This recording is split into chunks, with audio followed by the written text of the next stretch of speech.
Welcome back, friends. Today we will start a two-part series exploring the basic forms of appreciation in real estate. We will start with market appreciation or natural appreciation using real-life examples from Greater Toronto area to enrich our understanding on this topic of appreciation.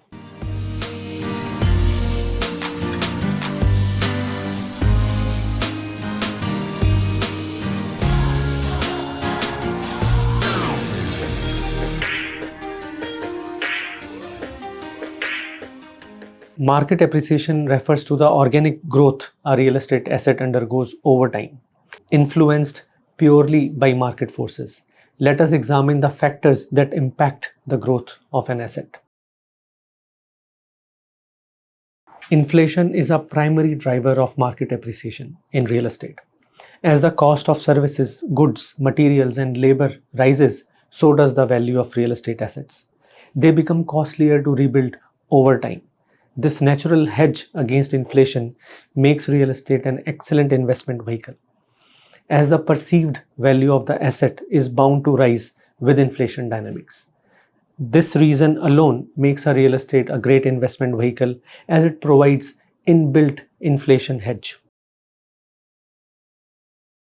With the advent of time and inflation, and as the purchasing power of money decreases with time, the rental rates increase, and they are a second big reason which drives up the value of a real estate asset.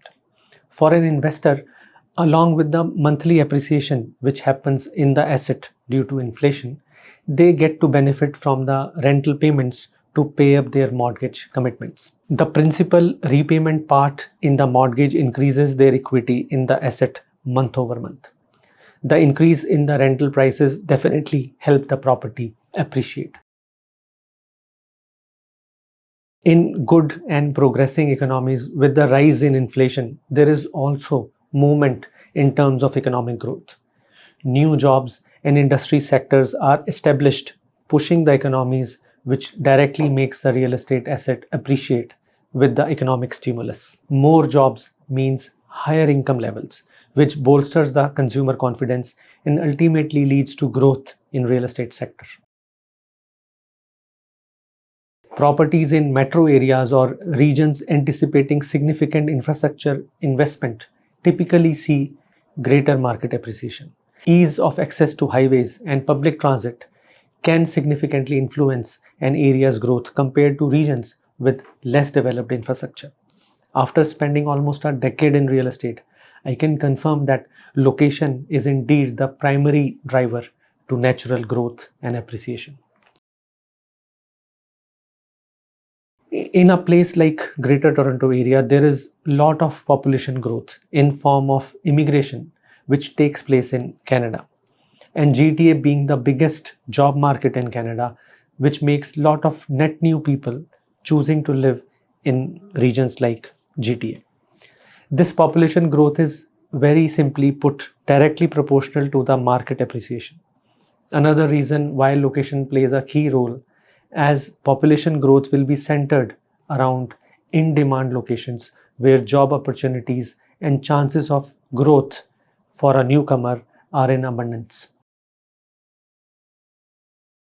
Supply constraints is another reason price growth happens in real estate.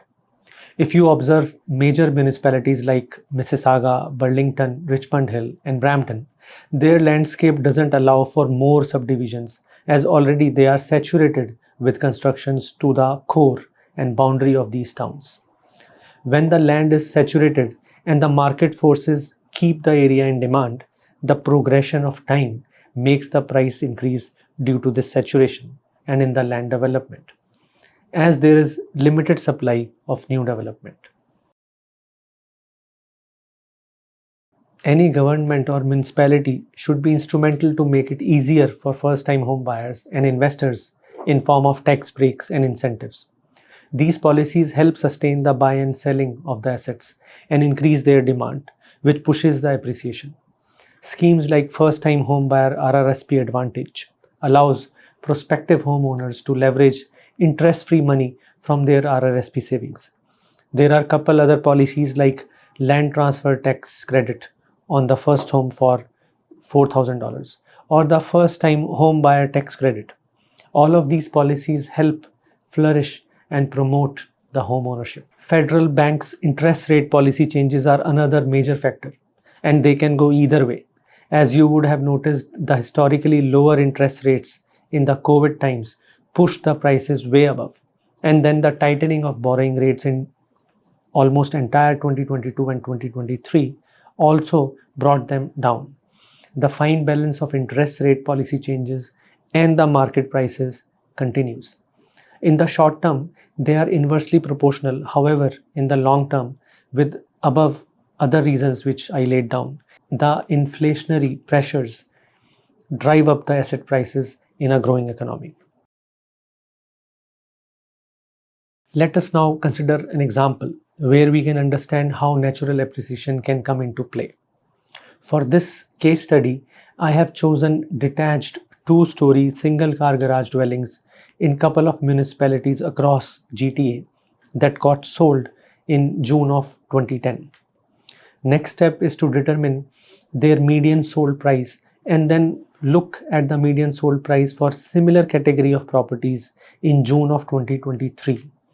I have chosen this 13-year duration as it covers both highs and lows we have observed in 2017 market and similar occurrence we observed in first quarter of 2022. This tabulation highlights the power of market appreciation in the Greater Toronto area.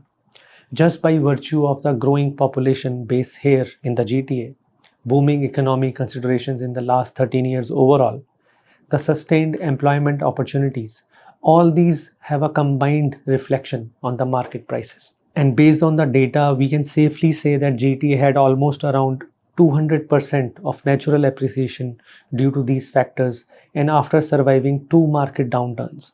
And this is all organic growth and market appreciation in action for you. In the next episode, I will continue our discussion to the second type of appreciation, which is forced appreciation, the factors involved there, and how it takes place in real estate. It would be an interesting one and will complete our discussion on the topic of appreciation. Thank you for your time. Feel free to share with your friends and colleagues and let us know any net new topics you want me to discuss, and we will ensure. For any help in your buying and selling needs, reach out to our team. We will do our best. Thanks and looking forward to talk to you soon.